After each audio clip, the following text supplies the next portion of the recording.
All right, welcome everyone to the Dorman Lunch and Learn. June already. My name is G. Truglia and I'm with Josh Weaver.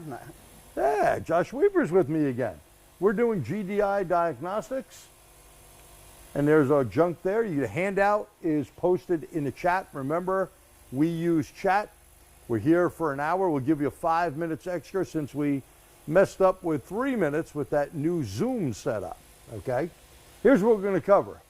GDI, what is it? Still has a primary fuel pump, right?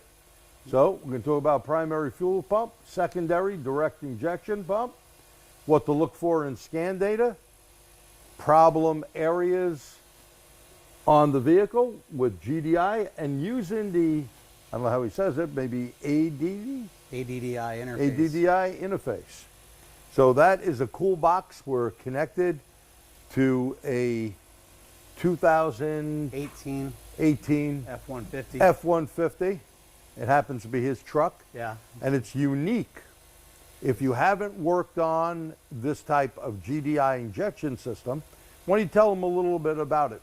So starting with the 3.5s had direct port and port injection on it. Starting in 2017 and up, they also did this along with the 2.7 liter. So they're running direct port and port fuel injection and messing around to get the best possibilities and outcomes that they can between fuel economy, emissions, and torque. And why did they do that? Well, in maintenance mode, they can keep the carbon off the back of the valves. So that's the number one problem with GDI is carbon buildup on the valves. So they can hit the back of that valve with the fuel and keep the carbon off. But they also realized the miles per gallon, they could actually get it better at port fuel injection because the on time was so much more controllable than GDI, which is a lot smaller on time. Very, very small on time. And we're going to be talking about that. So on time of a GDI is going to be a half a millisecond to maybe 1 or 2 on a hot idling engine. On a regular ported injection system, we're about 2 to 5 milliseconds, you know, on a hot engine, depending again on the fuel control of that system. But the washing down, so this has 12 injectors. It's a 6-cylinder, 12 injectors to help wash the carbon down. Now for years they always said, Josh, whoa, well, you know, you were getting carbon buildup because it was spraying behind the valve. Yep. So when we go direct injection, we're not going to have that problem. Well, I guess it didn't work too good, right? Yeah. And if you've ever had that little thing like Josh probably has for his kid near Christmas, the little bowl you shake and a little snow comes down, right? Well, that is fuel molecules in that engine. And with GDI, you get a lot of carbon buildup, tons of carbon buildup. It is a major problem on GDI engines. What I'd recommend is maybe every 12,000 maximum, put some sort of cleaner in like Chevron Techron into your tank, or we use the Run Right part of the Chevron Techron here. You know, some people put BG or Wins. Put it in there. It's not going to clean something that's dirty. It's going to help maintain it. Yeah. Okay. I think a lot of people try to use that as a last win, like I'm going to knock off years and high miles of carbon off of it. You're not going to do it. You know, and let's talk about any Audi VW. Okay. You get tons of misfires, and people do tune-ups on them. They play the coil swap. They do all this with the misfire. The only way to clean it is really cleaning the system out. And there's only one chemical cleaner on the market that actually works. And that is the ATS if you have the 3C machine. Yep. Maybe we'll roll that over later and show you. That works, or carbon, the walnut shell blasting to remove carbon, but you got to be careful with that. Make sure you get all the walnuts out. I got rid of my unit a while back. Or manual method. And the manual method could work. You can take wire ties. Yep. You could take plastic door panel type things, grind them down. Don't want to use metal and scar anything up. Air vacuum, not an electric vacuum, so you don't blow your butt up. Those are things that'll help, but this is why Ford and other companies, Toyota, General Motors, the new C8 Corvette, they have 16 injectors. So most car companies, are going to this system. And what's one of the big things that causes all this carbon besides the fuel molecules is the PCV or breather system. And you know, we don't have tune-ups like before, Josh, No, right? no, not I mean, anymore. who comes in and goes, hey Josh, give me a tune-up? No, 100,000 mile, my car's missing. Now I want a tune-up. We just had a Honda, I don't know if the plugs are still here. Oh yeah. So here's one of the four, they're all like this. You see all this right here? This is Corona. So what's happening here is when people don't torque the plugs right, see all that black? It's an NGK plug, original, 199,000 miles. So you think people are looking at their vehicle? No, they're not looking at it. So when you have stuff like that, you're gonna cause more buildup. And I bring that point up because if they ain't looking at plugs, they ain't looking at PCV or breather systems. Remember, Euros, use breather systems. You should have a manometer to check the pressure in the crankcase. So you may want to write that down, a manometer to check the pressure in the crankcase. Regular PCV, it's not shake and bake, go like this and, oh, it's shaking, it's good. Don't work like that. Make sure you have the right calibration PCV valve. My personal opinion, use OE PCVs only. Because if you use the wrong one, you're going to be sucking more oil in. With the vapors from the GDI system, you're going to have a ton of carbon, and that engine is not going to run good. Think about it with this beautiful weather we have up here in New York right now. Think about making a barbecue with charcoal when you spray the lighter fluid on it. What happens? Most of it gets sucked into the charcoal, right? It's the same thing if you have carbon buildup, whether on the valve or on top of the piston. It's not going to be burnt. It's going to be sucked in there, and you're going to get misfire problems. Yep. So there's my carbon rant. I will move on. Okay. Safety, very, very important. You really do want to protect yourself. Never, ever put your hand over any open line. Make sure you bleed the system down. And Josh, how would we bleed the system down? Definitely pull the, if you can have access to fuel pump relay, pull the relay and kill it, you know. Right. You might have to go into the scan, tool bidirectional, and turn the pump off and run it out. Correct. And then pull the fuel pump fuse. Or some of the older Fords with inertia switches. Ford no longer using inertia switches. Yeah. They're doing a different setup through a fuel pump module. But make sure you turn the fuel off is what you want to do. There is no pressure gauge for the high pressure side. Okay. So how do you tell what the pressure is? Scan data. Yep. Make sure that pressure is down. And we're going to, when you crack that line, God forbid, you do not want, you know, anything around. You should wear safety glasses, have a rag ready, but you need to check the pressure before you do it. Okay. Very important. You can see from 12 pounds, well, that'd be an old TBI system, up to 29, over 3,000. Some are going near 4 now. 4,400, I saw. 4,400, yep. So just to keep that in mind. So here's a GDI system courtesy of Bosch, give you a great idea. Here's our fuel pump module. This is a regular fuel pump that you've been dealing with, right? Anywhere from 50 to 75 PSI, somewhere in that range.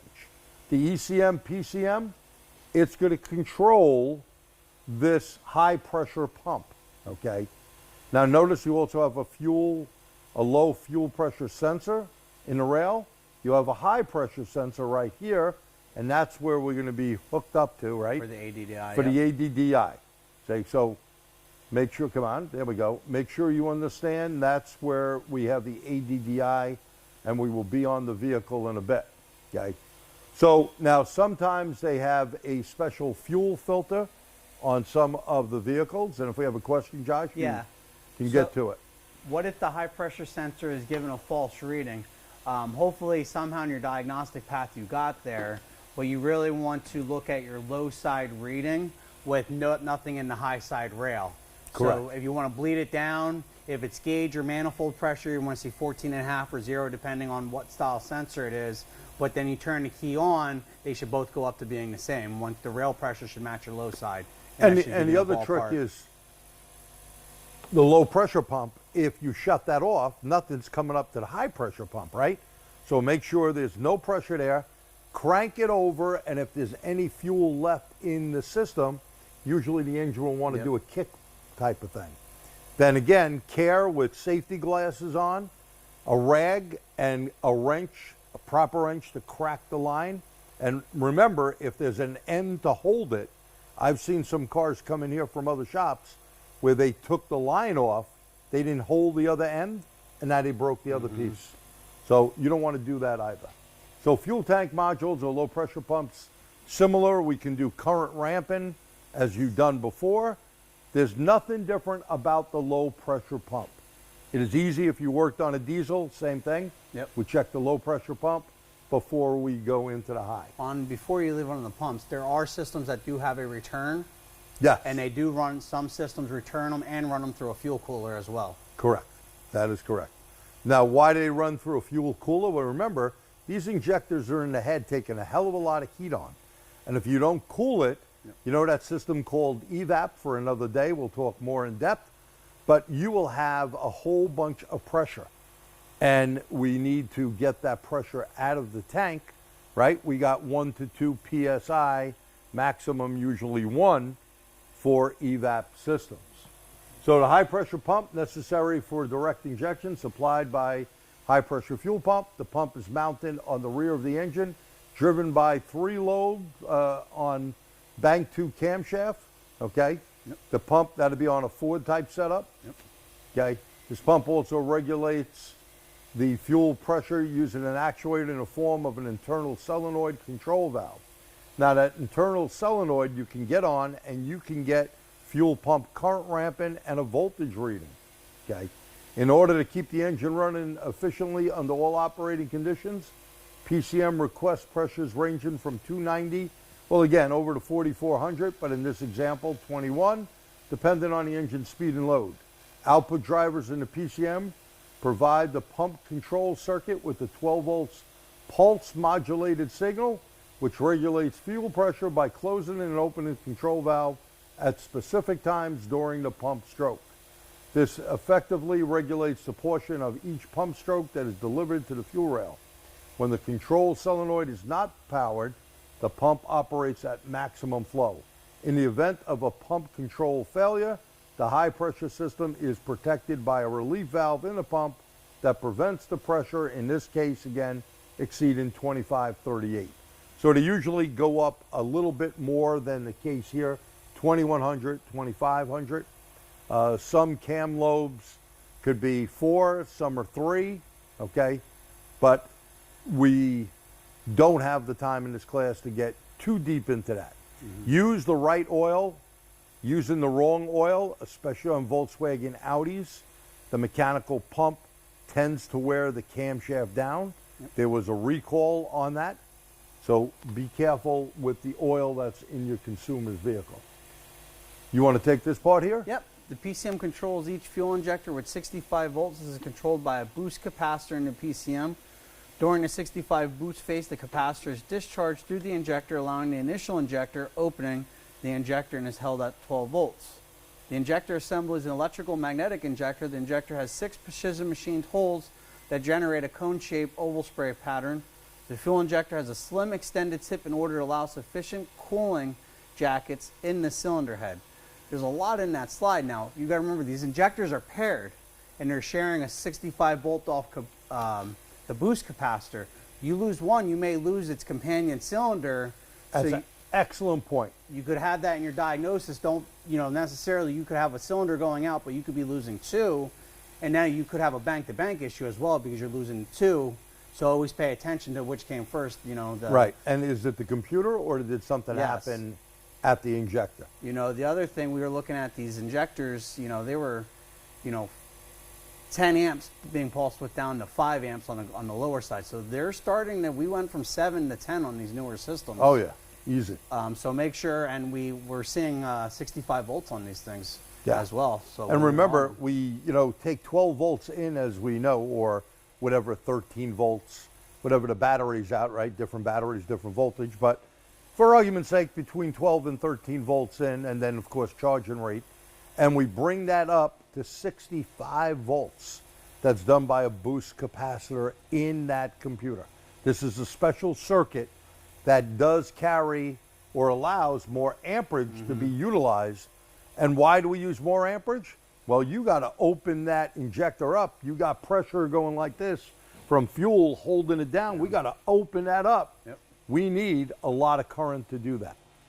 Okay, and I don't think we have a waveform in here, but that's for another day. So electromechanical GDI injector, why don't you take that as well? The electric activation, and we sort of went over this. In the pickup, the valve pintle needle then achieves the maximum opening lift. When the fuel injector is open, the maximum pintle needle lift, a lower control current holding the current is sufficient to keep the valve open. With a constant injector pintle needle lift, the injector's fuel quantity is proportionate to the duration. So it's like pushing a car into the shop.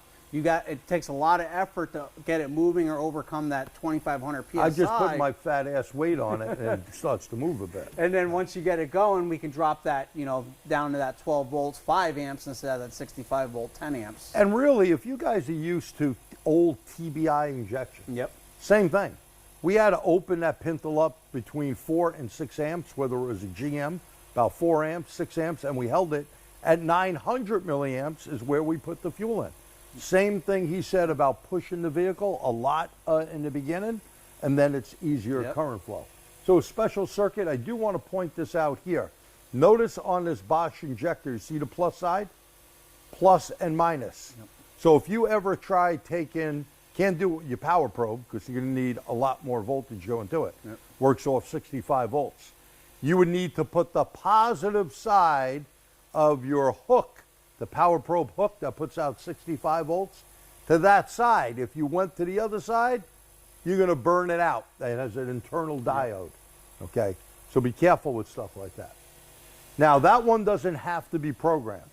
One of the things you'll see here when you see these numbers, always take a picture of all, and this is newer BMW ones look more like these. They're a lot smaller, but these were the original piezos, okay? Do not put them in the vehicle without taking a picture. Put them in order when you take them out and put them back in the exact cylinder, or you will have to program. So I can't swap them to chase a misfire? Not a good idea, because you'll have a bigger misfire. You may have 2 dead cylinders. 2 dead cylinders. Okay. Take this piezo. The piezo are similar to the electromagnetic injector, a coding process integrated into the production sequence to determine the electrical charge required of each piezo fuel injector. The valve is stored by the way of the data matrix code for the programming in the computer. This compensates for the manufacturer tolerance and improves significant and accurate fuel quantity and metering during operation. Sort of like the old diesel injectors. You have to program them and code them. Yeah, because if they're piezo, you got to program them as well. Now, ISTA does this easy on BMW, but if you don't have ISTA, some of the other scan tools like Launch that we're using here today, or Snap-on or Autel, will do a decent job. Just follow the directions very carefully. Yep. ISTA really puts it right out there for you quite simply. Okay, but we know not a lot of people have a factory tool, so we're showing you that. And here, this is injector adjustment. Want to go over that? Yeah, so the injector adjustment must be carried out if the injector is replaced, right? We said that. You're going to have these numbers down here, as he's showing, the 6-digit number. If the adjusted value is printed on the 2 blocks, the adjustment value must be read before the installation. So we must know that before you put it in so that you can program them. So Josh, I can't pull out? I'm talking about the injector. I can't pull it out after I put it in? We got to reseal everything again. Got to reseal everything, and that's important. So once you go in, and we'll talk about what you need to do before you go in. Sometimes these are a bare coming out. There's a little slide hammer kit. I'm going to show you what we use. You're going to need to be prepared for this.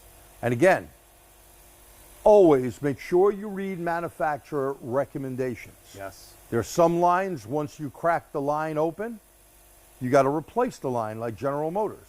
Some, you just got to re-torque. And don't go, your hand's a good torque range. It's not. You know, you're dealing with high pressure. If you over-tighten it or under-tighten it, you may have a fuel leak and you'll have a flamethrower under the vehicle of that car. Won't be good. Always read service information and all of it. Don't get halfway through and stop because you found the answer that you wanted. because there may be a caution line a couple lines down, Correct. and that gets people in trouble. You know, that's where I love like ADDI and Motologic. Not saying, and I like Mitchell, Pro Demand there, and Identifix, but both of those, ADDI and Motologic, they have system description and operation. It is worth your time reading. Look, we all don't know something, right? You learn something new every day. When I work on something, I'm going to read that info. Okay, that's part of what the customer is paying you for, because maybe you do something and then you didn't realize, oh man, if I would have looked all the way down that list, there was something else I had to do. Or maybe something's under warranty. Check it out. Yep. It's a good thing. And here's the tool that I highly recommend, AGA. Go to agatools.com. Martin Kristen, he's a bit of a Bernie Thompson type of guy with hard tools, makes phenomenal stuff. Phenomenal stuff. This whole kit, buy these caps because you don't want to get any little pieces of dirt in the fuel rail or injectors. Okay, so there's the different ones here. You have these special sockets that are killer. These sockets flex on a BMW, for example. Yeah, they're sweet. You would have to loosen the motor mount. I have the original type crowfoot that BMW makes, and also that snap-on. And with these, you don't have to do it. You see how they hinged right here? These are hinged. They're phenomenal. This is a seal cutter. Do not use a razor blade. Oh, I've used it. Yeah, and you start scarring the metal. You scar the metal. What happens? You get carbon buildup on it, right? This is the little slide hammer. And these 2 and 3, after you use this puppy here, this goes on a tip of injector to put the seal on after you have cut it off, cleaned it, use a little carburetor cleaner or intake cleaner on a rag, and clean the area well. You're going to slip it over dry. Do not use any lube whatsoever. No spit, no Vaseline, no silicone, nothing on the seals. Then you're going to have to shrink it with one of these, number 2, and number 3. You should have used this right here, these brushes, to clean all the carbon out of the hole before putting it in, so you don't have an issue, right? Yep. Now, is that kit good for all GDIs? This kit will work on every GDI that I've ever worked on. So yes, it's made for Euro stuff. At one point, I even bought some Volkswagen Audi. A student of mine years back up in Massachusetts who just worked on Euro stuff, he turned me on to this AGA stuff. Really good, not a commercial firm, but I'll tell you, this works on everything. We use it on GMs, Fords, you know, Volkswagens, Audis, Beamers, Mercedes, you name the car, Hyundais, works on everything. It's worth the money, probably somewhere in the range with the caps and everything, about 700, 750 somewhere. Go to his website, it really does work. The little brushes here, you can get, you know, just about anywhere. We have a Matco kit, we got a snap-on kit. You can put them on the end of the brush. Remember, when cleaning carbon and stuff, protect your eyes, put glasses on, okay? So it's important to keep that cleaned out.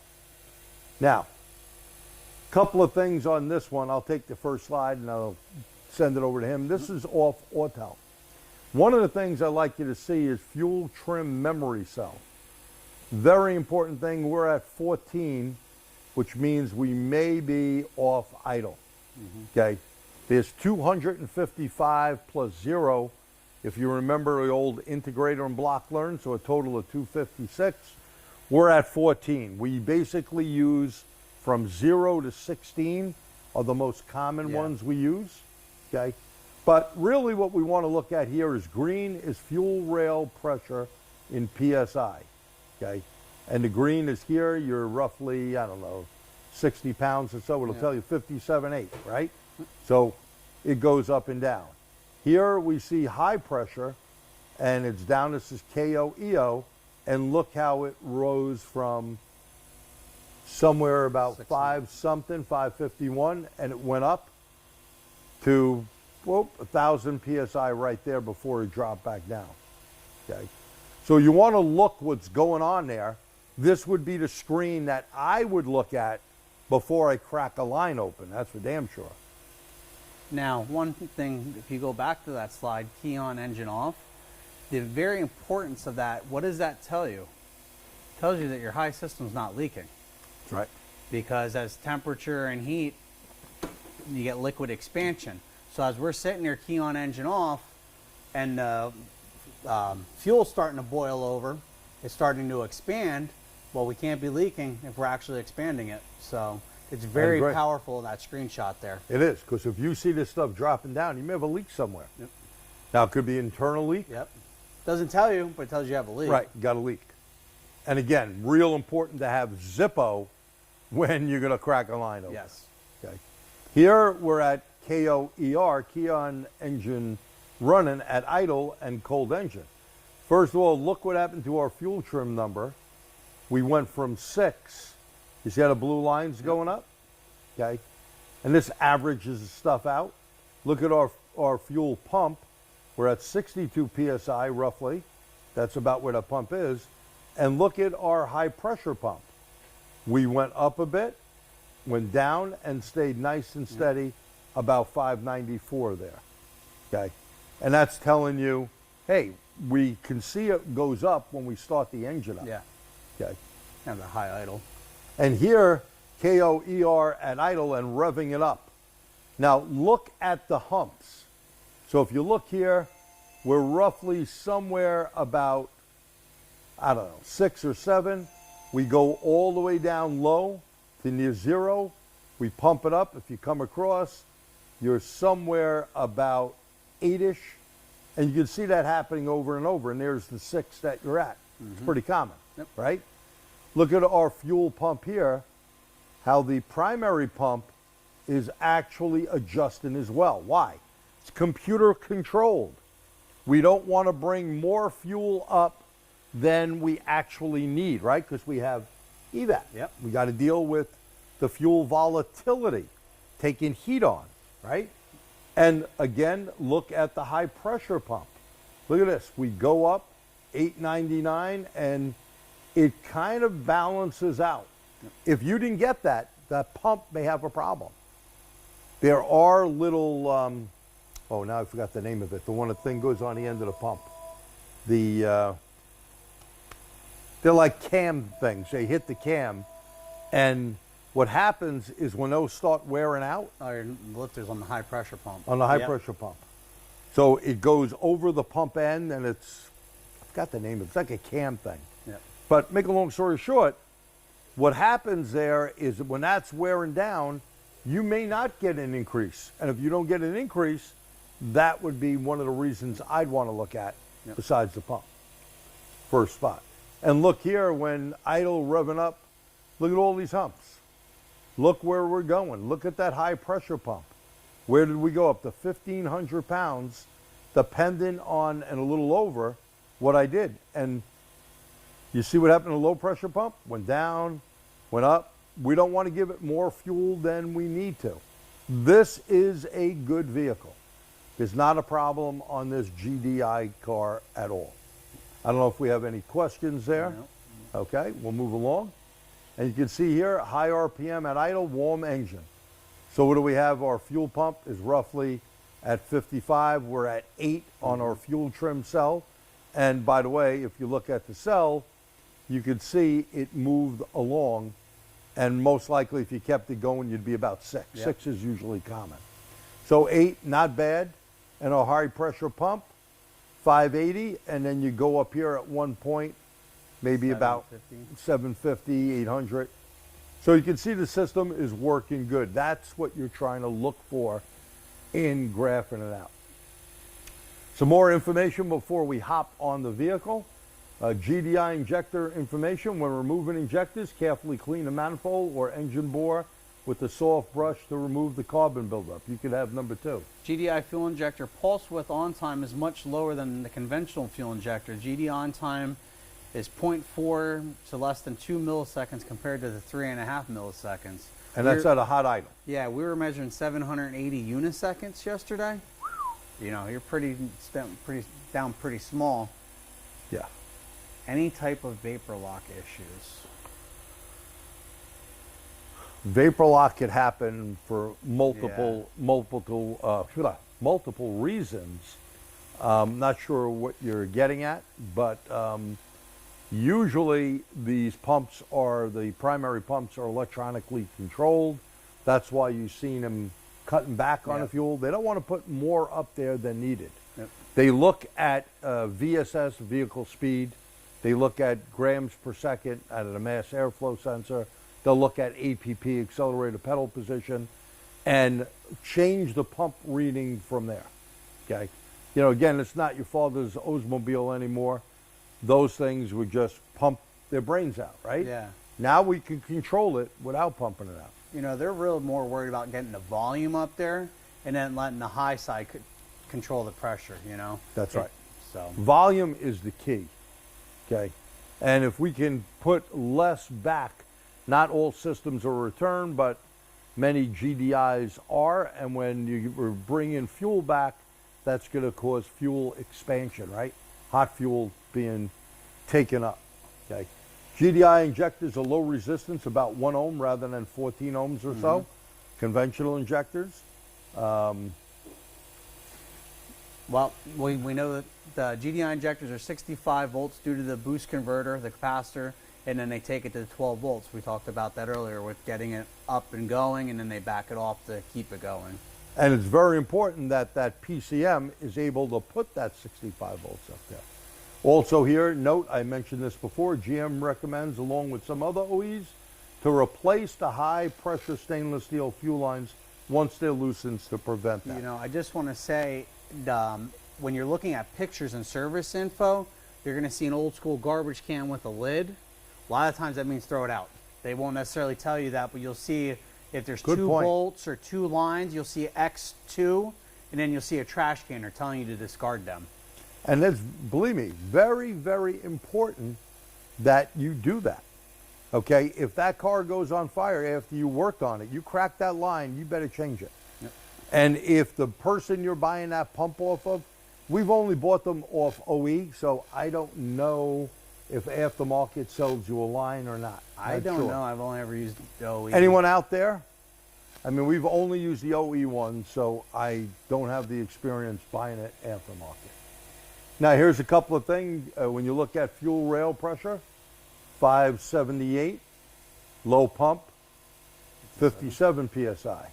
Injector duty cycle, bank 2, 1.17 milliseconds, bank 1, 1.14. Okay. You can see the engine speed, 756. And by the way, it changes in milliseconds or microseconds. 1,000 microseconds US makes a millisecond. Many times you may see this thing with US near it, and it's going to be real low. Okay, like I said, a half a millisecond or less.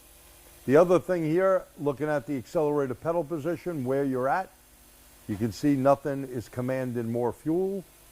It's a good idea to always take a look at engine load, especially if you're dealing, this is not freeze frame data, but with it. Because was the person off the throttle? Maybe you're doing 50 miles an hour and you got a code that comes up and you're at 22% load, and that's its normal load on this motor, means you were off the throttle. Yep. Okay, or the person was off throttle. Now here's a factory screenshot from GM, GDS.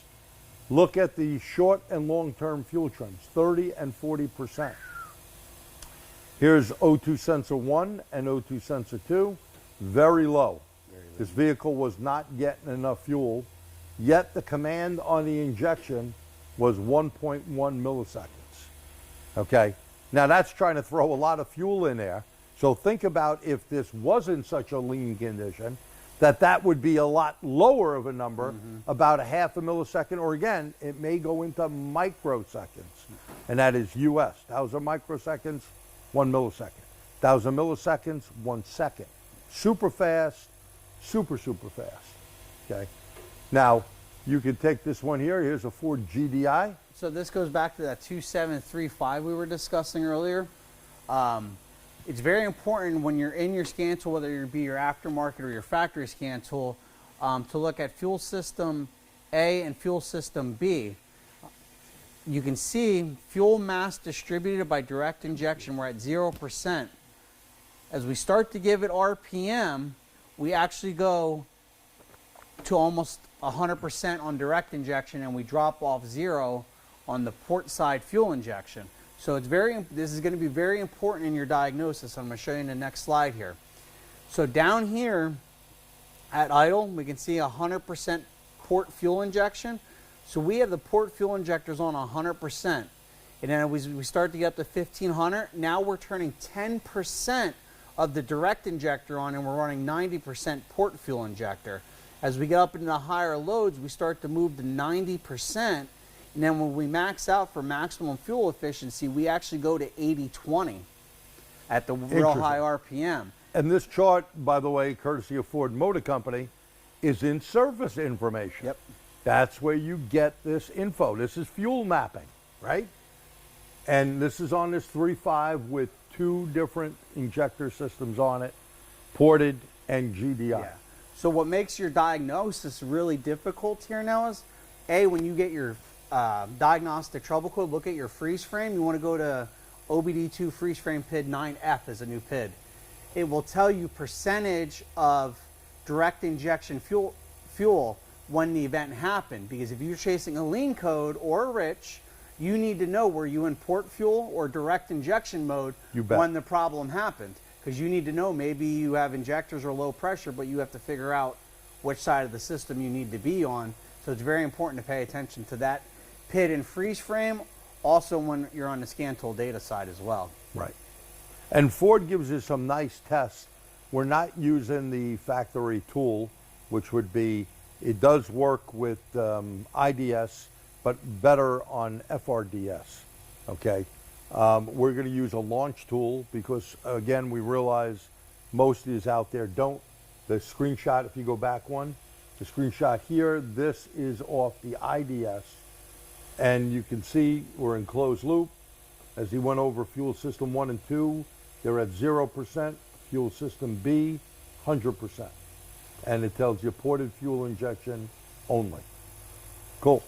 Think we got a question there. Yes, PID 9F is under generic data. Yeah. That is your generic freeze frame PID data. All right, so now using the ADDI interface, this is what the box looks like. We have it up on the vehicle. We're going to go to the vehicle any minute. It's a pretty neat setup because we're going to show you what it looks like without it. And remember, we're on the rail sensor. Yes. This is the high pressure fuel rail sensor. Click the next slide. Okay, so courtesy of YouTube and Scott Nichols, a guy who makes ADDI. I met him out in, I think it was Vision. And what you're looking at here is the blue. You can see the amperage. This is the current of the injectors. Now this is on a 4-cylinder. The yellow, you wouldn't really see this, but the ADDI amplifies the signal, and you can see when the current of the injector is there, it kind of goes in a upward slope, although he's saying the red one here is the fuel injector, if I'm not mistaken. Yes, he's at 100 volts. So here's what he had on a 4-cylinder. Here's what we have on a 6-cylinder. And Josh? Yep. So this was on our 6-cylinder on this on this EcoBoost here.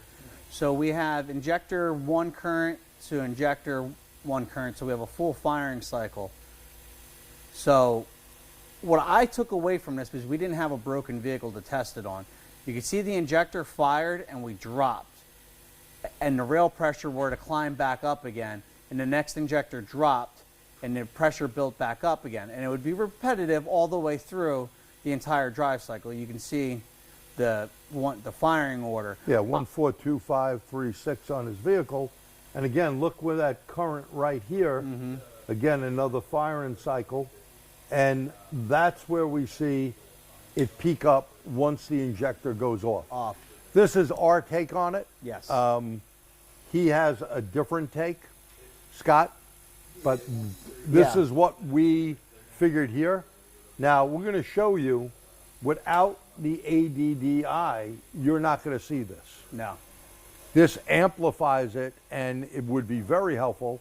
You know, further on down the road, this tool also does a few other things with crank sensor, and yeah, there's a few things that maybe down the road we'll revisit when we're on that particular subject. Yep. But for now, we're on GDI, so we're going to show you that. Yep.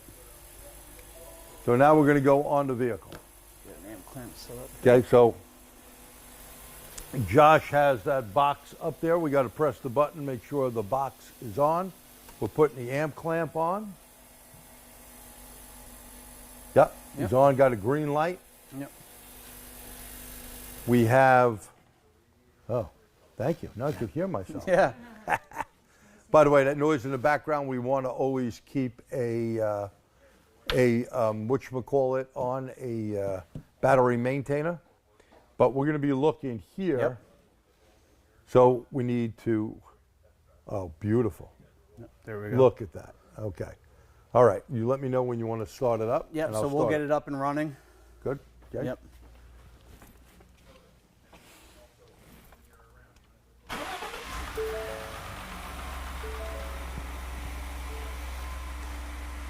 So explain what we got. Oh, it actually went into direct injection mode there for a minute. So our yellow voltage here, you could see, working backwards. It's hard to work backwards. Yeah, that is actually what we're seeing as our numeric Pressure. value for our sensor. So we're actually looking at that. So there's no actual detail, as you can see in that line. Without the ADD. Without the ADD. ADDI. So now that but now if you look in the red here, the red is our actual ADDI. And you could actually see the difference of the fuel pulses up and down, as opposed to before we could not see that. Right, so look at the yellow, compare the yellow. Oh, I'm sorry, it's the blue. The blue is just that noisy hash up there. Yep. Yeah, so that's right, it is the blue. Yep. Compared to the red. Yep. So what would you get out of the blue? Nothing. Nothing. You know, you AC couple it, you know, I'm sure people are going, well, you could do this or that. Well, you can't. Yeah. It's not going to give you much. I know, looking at this vehicle and looking at the charts, I know 0.9 volts was roughly about 1,000 PSI, knowing that chart, looking at it. But without that, you wouldn't know anything about it. So since we're actually in injector mode right now, I'm going to actually stop it and zoom in here.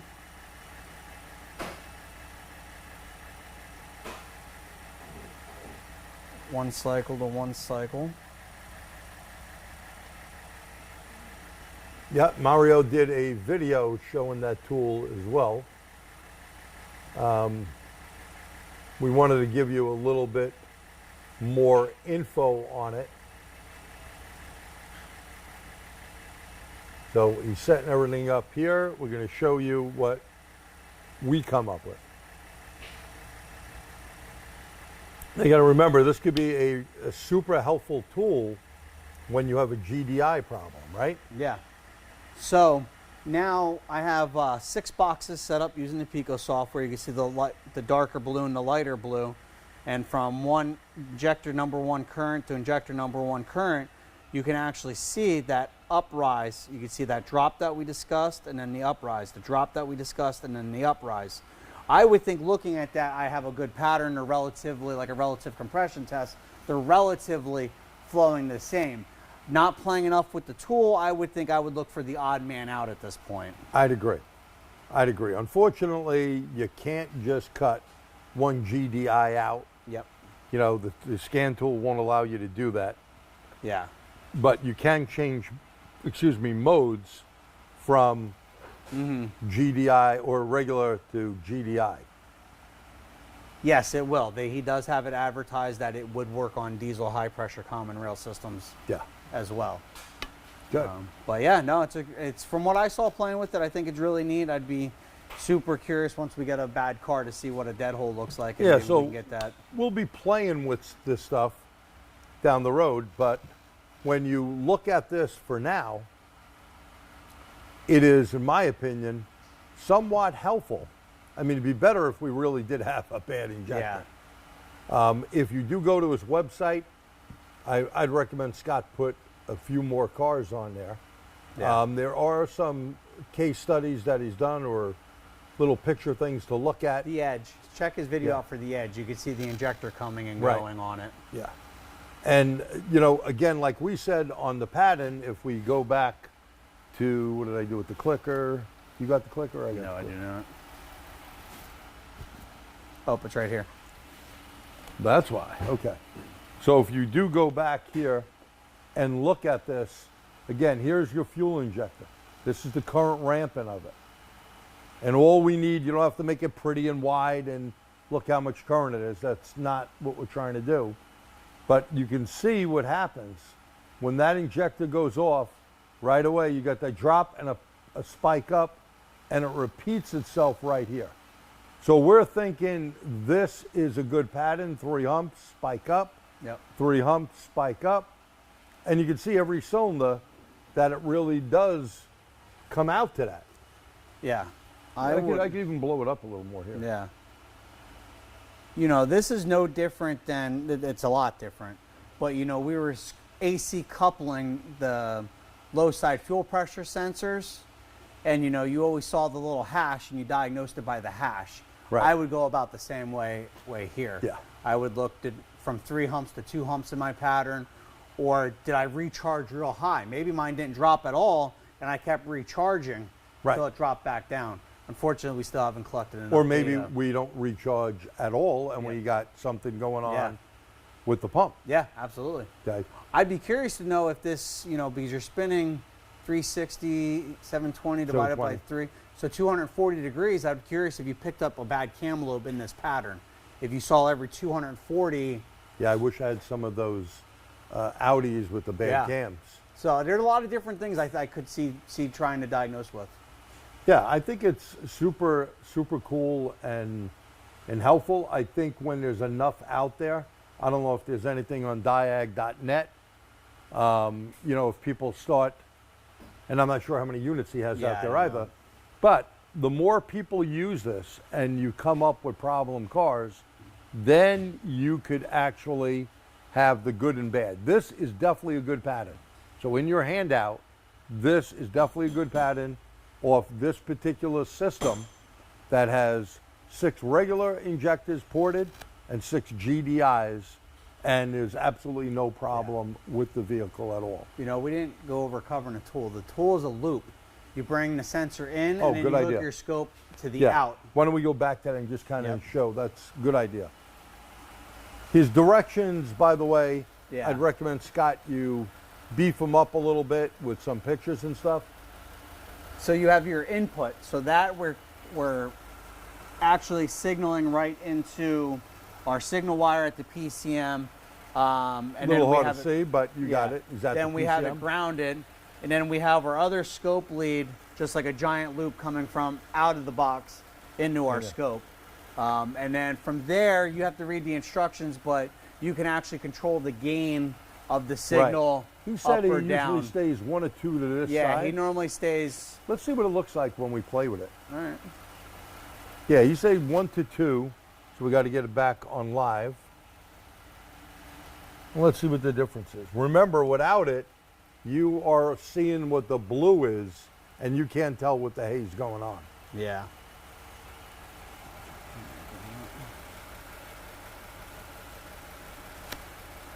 Okay, so he's adjusting. I can see some difference. In fact, that looks real good. Yeah, it actually looks really good right there. And notice we lost our fuel injector in our current ramping. We are in port fuel injection mode right now. Right. We must have had a cold startup mode where it went into direct injection while we were running. But we could command that here, right? Let's see. Percentage of... Okay, no, I don't have my glass. Right here. Yep. Okay, so we're using the launch, and we can do DI only, right? Yep. There we go. And you can hear it running. Yeah, look, hear that noise? It sounds like a diesel. There we go. And then we came back online. If he takes it back out of port fuel, it would just go away. Try But with the can gain definitely- now. Let's see if what the difference is. Well, exactly. We have it gained all the way up right now, so now you can actually see. Okay, he's just moving this in.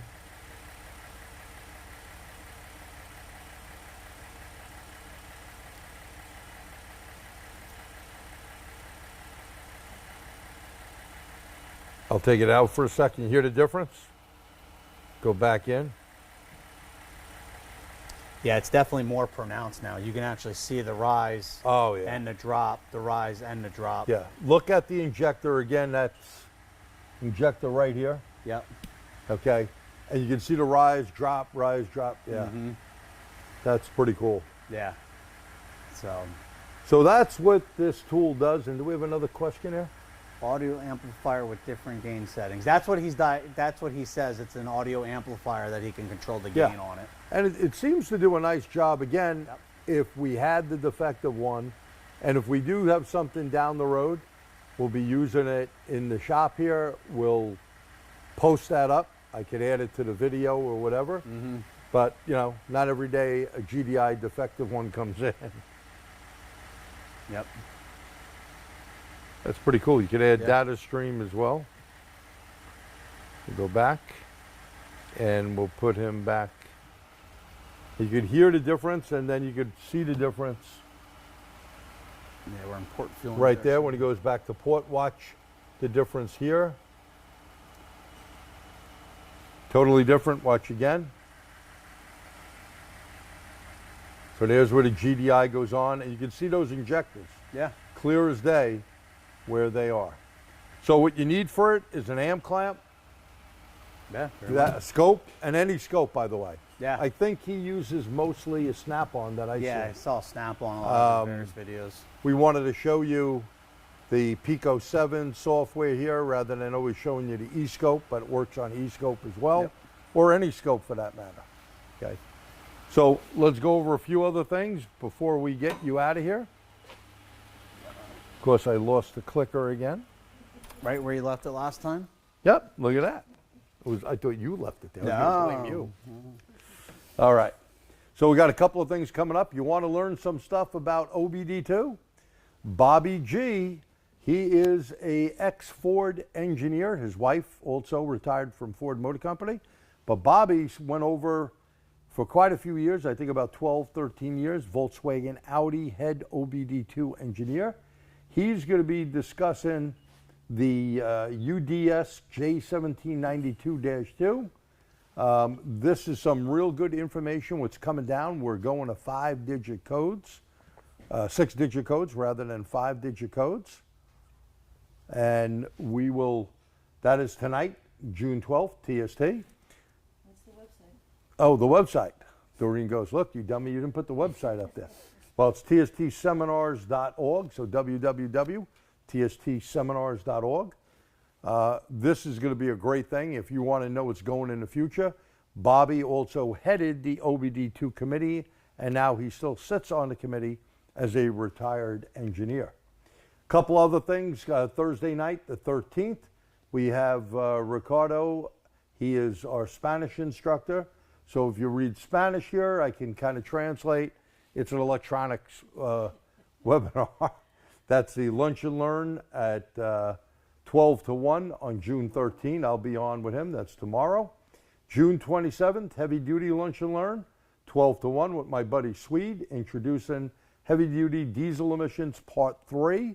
You don't want to miss that. Swede does a phenomenal job. And if you want to join us, I think we got one seat left up in Buffalo. I'll be up there next week. The class is June 19th and the 20th. You get a MAX certification, but the most important thing is we're doing it hands-on vehicle. So we're going to be doing 134A on heavy-duty trucks. We're going to show you how to diagnose it, well, actually how to test the refrigerant for sealant, do leak detection. We're going to do a whole bunch of neat stuff there. So that is next week. There's the information there. And then we got the Dorman second annual Mastering the Technology. This is an all-day live training event and trade show. When is it? It is September the 21st, 2024, 7 a.m. to 6 p.m. Where's it at? Where my manager, Bill, went to school, ATC, Automotive Training Center, down there in Warminster, PA. Same place as last year. You'll see my buddy Pete Meyer, Kenny Zanders, and myself will be teaching 3 different classes. Food and a full color book is included. A special introductory price of $49.99 up until July 31st. How could it be so cheap? Well, that's because we have sponsors. Dorman supplies every major company, Worldpac, Napa, CarQuest, Advanced, AutoZone, O'Reilly's, you name them, they supply them, and all good companies will be sponsors. This is a model I had put together for Auto Mechanica a few years back here in the US, and we made the training affordable so any technician can come out, learn something, and help you move along so you guys and gals can make money. That's our goal. And if you have any questions or comments, and if you like what we did, you could evaluate both myself and what's his name over here, Josh. My name, Josh. I forget names all the time. Yeah, I know. That's better than being Bob in the other day. I called Bill Donna the other day. I couldn't think of his name. At any rate, any questions we'll entertain. We thank you once again. Have a safe summer. Summer is only a few days, well, more than a few days away, but about a week away. And we'll be back in July. Josh and I were talking about maybe showing you a different tool, a pressure transducer tool. Yep. From, and we did this a while back. It's a pretty decent tool from Dytech. Yep. This thing right here. Pretty nice setup. Okay, inexpensive for you to want to get into it. Of course, we do know the Pico box is pretty expensive. Bernie's tool is phenomenal. Gives you all the stuff without jerking with anything. Maybe we'll play comparing them together on a Lunch and Learn if you think that's a good idea. Or if you have any other ideas for us, we appreciate them because I've been doing this for so many years now. I run out of things to do. Okay, so anything you like. One question that he Yep. asked twice. Yeah. Okay. Ford says to use semi-synthetic blend. Do you recommend switching to full synthetic for this system? My truck gets full synthetic. for GDI. I'd highly recommend full. Yeah. I've seen people that did not on GDIs. You will get camshaft wear because that pump is working off that camshaft. And we're talking about the lobe or lobes that are in the back. Yeah. Okay, so those pumps take a beating. I know on the police cars we have down in the city, we had a lot of pump failure because they tried to use the blend.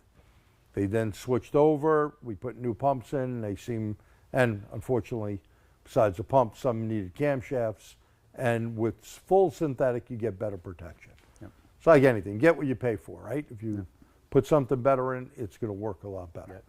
Any other questions or comments? Puerto Rico says thank you. Oh, thank you, Puerto Rico. Got to get there. If you think we did a good job, type the letter Y in there. If you think we sucked, you can put the letter N in there. How's that? We thank you once again. From New York, I am G. Truglia, and you are? Bob from the other bay. No, Bob. Josh Weaver. Thank you. Thanks, Josh. A pleasure working with you again. We'll see you on another Lunch and Learn real soon. Thanks.